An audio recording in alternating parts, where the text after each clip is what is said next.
13 दिसंबर 2022 बैतूल मध्य प्रदेश में गुरुजी पंडित प्रदीप मिश्र जी द्वारा वाची जा रही मां ताप्ती शिव महापुराण कथा के दूसरे दिन की कथा पूर्ण हो चुकी है। आज की कथा में गुरुजी ने त्रिशूल से जुड़े हुए कुछ नए उपाय बताए हैं जो आपके जीवन को उन्नति की ओर ले जाएंगे। साथ ही अगर आपके लंबे समय से कोई अटके हुए कार्य हैं वे भी पूर्ण हो जाएंगे। आज की कथा में गुरुजी ने 26 उपाय पत्र और उपयोगी जानकारी दी है। सभी की जानकारी आपको हम इस वीडियो के माध्यम से दे देंगे। अगर आपने आज की कथा नहीं सुनी है तो पूरी कथा का रास्ता तो आपको इस छोटे से वीडियो से प्राप्त हो जाएगा। बढ़ते हैं पहली जानकारी की ओर। कथा के प्रारंभ में गुरुजी ने कहा, बैतूल वालों की भक्ति बहुत ही प्रबल है। जहां यजमान परिवार की 5 बहनें मां ताप्ती शिव महापुराण कथा के लिए डला लेकर आमंत्रण देने गई थीं, वहीं मां ताप्ती खुद ही यहां आ गईं। कल बैतूल में बहुत अधिक वर्षा हुई थी। बढ़ते हैं आज की कथा की दूसरी जानकारी की ओर। गुरुजी ने कहा, इतनी बारिश हो गई थी कि पूरी व्यवस्था गड़बड़ हो गई थी। दूसरे दिन की कथा कैसे होगी यह किसी को भी नहीं पता था, पर सबके विश्वास और सबके सहयोग से यह हो पाया जो आज कथा हो रही है। बढ़ते हैं आज की कथा की तीसरी जानकारी की ओर। गुरुजी ने कहा, जितने हमारे परिवार चलाने वाले होते हैं, जितना हमारा परिवार में रहने वाले लोग होते हैं, सबका संबंध मृत्यु लोक तक रहता है।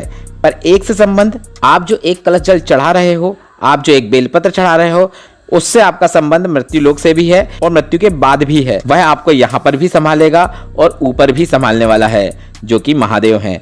बढ़ते हैं आज की कथा की चौथी जानकारी की ओर। गुरुजी ने कहा, रावण ने ज्ञान प्राप्त किया था, पर रावण ने अच्छी संगत को धारण नहीं किया।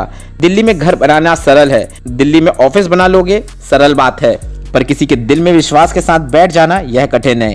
किसी के दिल में जगह बनाना बहुत ही कठिन बात होती है। बढ़ते हैं आज की कथा की पांचवी जानकारी की ओर। गुरुजी ने बताया, कल बैतूल में शाम के समय यहाँ आकर देखना था, पूरी जगह पानी से भर चुकी थी और जो भक्त आए थे उसी के ऊपर दरी बिछाकर चादर ओढ़कर सो गए। ऐसी दृढ़ भक्ति कहाँ देखने को मिलेगी। बढ़ते हैं आज की कथा की छठवीं जानकारी की ओर। गुरुजी ने कहा, विद्या अध्ययन करने वाले व्यक्ति पर अगर माता ताप्ती के जल का छींटन मात्र कर देते हैं तो उसे बुद्धि में प्रबलता प्राप्त होती है।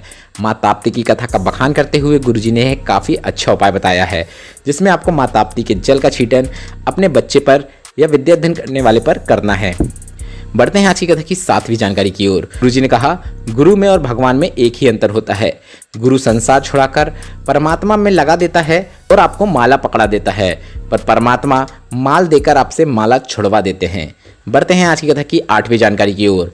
गुरुजी ने कहा, रोड में मिला हुआ ज्ञान प्रबल नहीं हो सकता, पर कोई गुरु सदगुरु के पास मिला हुआ ज्ञान आपको परमात्मा तक पहुंचा देता है। बढ़ते हैं आज की कथा की 10वीं जानकारी की ओर। गुरुजी ने कहा, भगवान भोलेनाथ पर चढ़ाया 1 लोटा जल, 1 बेलपत्र, 1 चावल का दाना और 1 पुष्प की 1 पंखुड़ी, मतलब आप ये सब चीज़ें या फिर कोई भी एक चीज़, या फिर आप मंदिर ही नहीं जा पाते हैं, पर अगर आप मंदिर के पास से निकलते हुए, मंदिर के शिखर का दर्शन करते हुए, मुस्कुराते हुए निकल जाते हैं, तब भी आपको भोलेनाथ की कृपा प्राप्त हो जाती है। बढ़ते हैं आज की कथा की 11वीं जानकारी की ओर। स्वाति जी नागपुर से पत्र लेकर आए, जिसमें उन्होंने लिखा, मेरे बहन के गर्भाशय में बड़ी गठान हो गई थी। डॉक्टर ने ऑपरेशन की बोल दिया था, साथ ही गठान की जांच की भी बोली थी और डॉक्टर ने बताया कि बड़ी बीमारी हो सकती है, ऐसा लग रहा है। फिर मेरी पड़ोसन ने मुझे पशुपतिनाथ व्रत के बारे में बताया, वह हमने किया और तीसरा सोमवार का व्रत करने के बाद जब हम सोनोग्राफी करवाए तो डॉक्टर भी हैरान थे, अब गठान वहां से गायब हो चुकी थी। आभार व्यक्त करने कथा पंडाल में आए हैं। बढ़ते हैं आज की कथा की 12वीं जानकारी की ओर।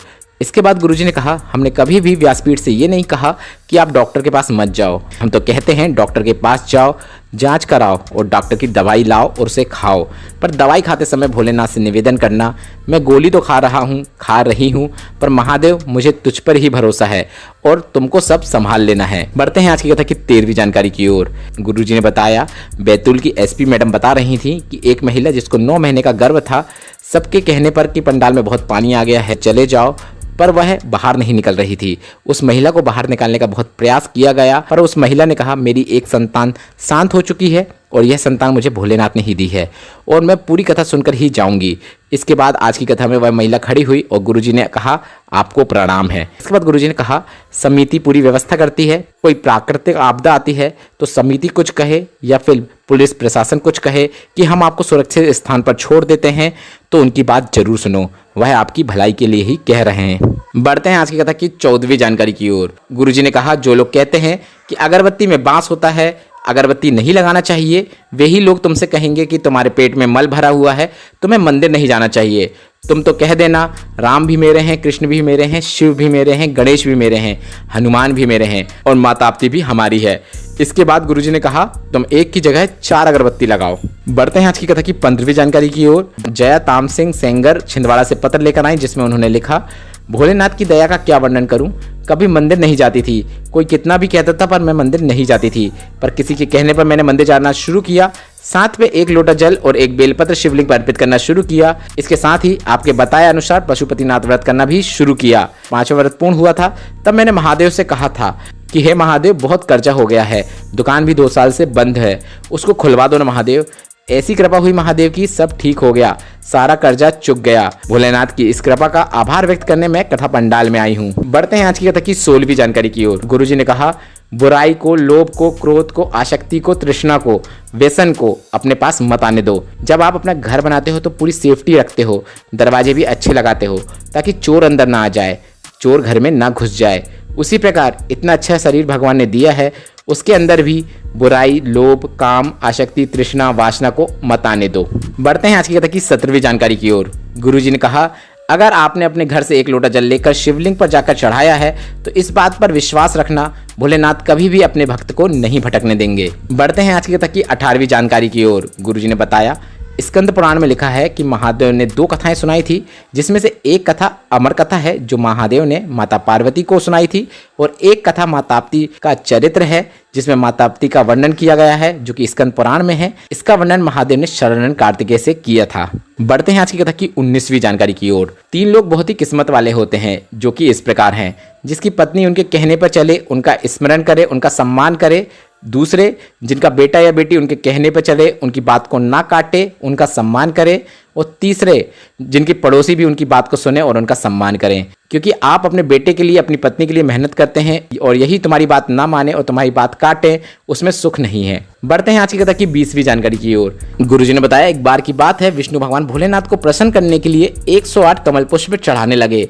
ऐसा लगातार देख महादेव ने एक दिन उनकी परीक्षा लेने की सोची, तो महादेव ने 108 में से 1 कमल पुष्प को गायब कर दिया। इस पर विष्णु भगवान ने महादेव का 108 कमल पुष्प पूरे करने के लिए एक अपने नेत्र को कमल पुष्प के रूप में अर्पित कर दिया। यहीं से महादेव त्रिनेत्रधारी कहलाए। पर महादेव ने विष्णु भगवान का ऐसा करने पर प्रसन्न होकर उन्हें अपना सुदर्शन चक्र दे दिया। यहीं से विष्णु भगवान सुदर्शनधारी कहलाए। बढ़ते हैं 21वीं जानकारी की ओर, जो कि एक काफी अच्छा उपाय है, जो कि नया उपाय है जो आज ही गुरुजी ने बताया है। आप शिव मंदिर में जाएं और आपको ऐसा लग रहा है कि आपका यश कम हो रहा है या फिर आपका कोई अटका हुआ कार्य है, कोई काम करवाना है पर फाइल आगे नहीं बढ़ रही हो, काम आपका हो नहीं पा रहा हो, तो शिव जी पर जो जल चढ़ाओ, जल पूरा शिवलिंग पर अर्पित कर दो। इसके बाद जल को अपने एक कलश में आप जो प्राप्त करते हो, उस कलश में जल प्राप्त करके उसमें आपको अपनी बीच वाली 3 उंगलियां डालना है। कलश में 3 उंगलियां डालने के बाद आपकी उंगलियों में जल लग जाए, इसके बाद वे 3 उंगलियां आपको त्रिशूल में लगा देना है। त्रिशूल में 3 उंगलियां लगाने के बाद आपको वापस एक बार फिर से यही 3 उंगलियां वापस उस जल कलश में डाल देना है। बस इतना ही करना है। अब इस कलश के जल को लेकर आपको घर आ जाना है। या तो आप उस कलश के जल का घर पे छीटन कर दीजिए या तो आचमन कर लीजिए।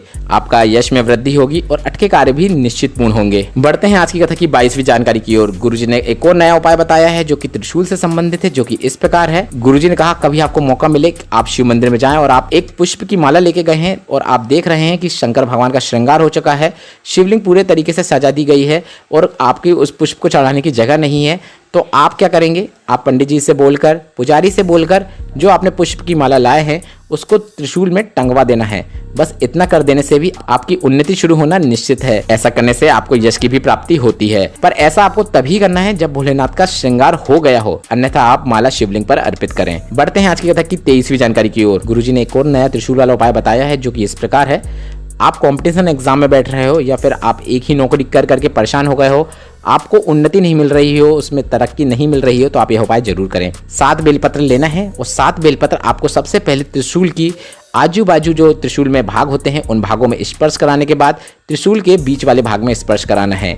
आप वीडियो में भी देखकर समझ सकते हैं पहले आपको कहाँ स्पर्श कराना है, सेकंड कहाँ कराना है और थर्ड कहाँ कराना है। त्रिशूल के तीनों भागों में स्पर्श कराने के बाद इन 7 बेलपत्र को आपको माता सुख सुंदरी के स्थान पर अर्पित कर देना है। जिस प्रकार से अर्पित की जाती है उसी प्रकार से अर्पित करें कि बेलपत्र की डंडी जलाधारी की ओर हो। बस इतना ही करना है, आपको नौकरी में तरक्की मिलना निश्चित है। साथ ही अगर आप कोई कंपटीशन एग्जाम में बैठ रहे हैं तो उसमें भी सफलता प्राप्त होती है। बढ़ते हैं आज की कथा की 24वीं जानकारी की ओर। गुरुजी ने एक काफी अच्छी कथा सुनाई जिसमें गुरुजी ने बताया, विश्वकर्मा जी ने सूर्य भगवान से कहा, आप अपने तेज को थोड़ा कम कर दीजिए क्योंकि संज्ञा को परेशानी होती है। विश्वकर्मा जी यहाँ पर अपने दामाद से अपनी बेटी को हो रही परेशानी को व्यक्त कर रहे हैं। तो सूर्य भगवान ने कहा, आप मेरी कलाओं में से कुछ कलाओं को कम कर दीजिए। तो इस पर विश्वकर्मा जी ने अपनी बेटी संज्ञा से कहा, हम वह कलाओं को तो कम कर देंगे पर उनको रखेंगे कहाँ, क्योंकि उन कलाओं का भी हम तेज सहन नहीं कर सकते हैं। तो इस पर संज्ञा ने अपने पिताजी विश्वकर्मा भगवान से कहा, आप उन कलाओं का कुछ अच्छा उपहार बना के महादेव को दे दीजिए, महादेव को भेंट कर दीजिए। तो विश्वकर्मा जी ने सूर्य की उन कलाओं का उपयोग करते हुए सुदर्शन चक्र, त्रिशूल और कालदंड बनाया, जो कि उन्होंने महादेव को दे दिया। इसके बाद आगे चल के त्रिशूल तो महादेव के पास ही है, सुदर्शन चक्र महादेव ने विष्णु भगवान को दे दिया और कालदंड महादेव ने यमराज को दे दिया, जिनकी अलग कथाएं हैं। बढ़ते हैं आज की कथा की अंतिम जानकारी की ओर। सोनी जी का पत्र आया जिसमें उन्होंने लिखा, मेरी जिंदगी का एक बहुत बड़ा काम हो गया। मेरे पैर में इतना दर्द रहता था कि वर्णन भी नहीं कर सकती। डॉक्टर ने ऑपरेशन की बोल दिया था, चल भी नहीं पाती थी। शिव महापुराण की कथा सुनती थी और आपका बताया 7 बेलपत्र वाला उपाय जो कि प्रदोष काल में किया जाता है, वह उपाय किया। ऐसा लाभ प्राप्त हुआ कि मैं 5 किलोमीटर पैदल चल सकती हूँ। आभार व्यक्त करने कथा पंडाल में आई हूँ। आज की कथा बहुत ही अच्छी थी और उपायों से भरपूर थी। त्रिशूल उपाय से संबंधित अगर आपका कोई प्रश्न हो तो कमेंट के जरिए पूछ सकते हैं और मेरे द्वारा दी गई जानकारी अगर आपको उपयोगी लगी हो तो वीडियो को लाइक करके कमेंट बॉक्स में हर हर